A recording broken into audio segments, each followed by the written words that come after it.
کہ قربانی کا جانور مر جائے، لیا تھا قربانی کا جانور مر گیا یا چوری ہو گیا، اب اس کا کیا حکم ہے؟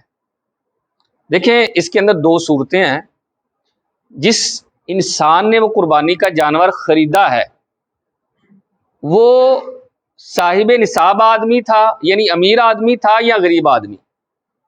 امیر آدمی ہے، اس کا جانور مر گیا یا چوری ہو گیا، تو اب اس کے اوپر لازم ہے کہ دوسرا جانور خریدے اور اس کی قربانی اللہ کے حضور پیش کرے، وہ صاحب نصاب آدمی ہے۔ غریب آدمی تھا، ویسے ہی دل کے اندر جو ہے وہ خواہش اٹھی، یار میں بھی جانور ذبح کروں، اللہ کے نام کی قربانی یہاں جو ہے وہ پیش کروں، اللہ کے حضور قربانی دوں۔ قربانی کا جانور خریدا میں بول رہا ہوں، یہ لفظ یاد رکھنے والے ہیں، قربانی کا جانور اس نے کیا کیا ہے؟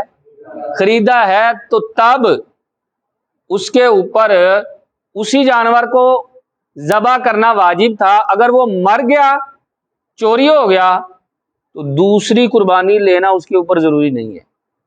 ہمارے معاشرے کے اندر بڑی غلط رسم چل پڑی اور غلط مسئلہ ہے جناب، غریب آدمی کا، فقیر آدمی کا جانور مر جائے نا، وہ کہتے ہیں یار یہ تے دوسرا جانور کرنا لازم ہے۔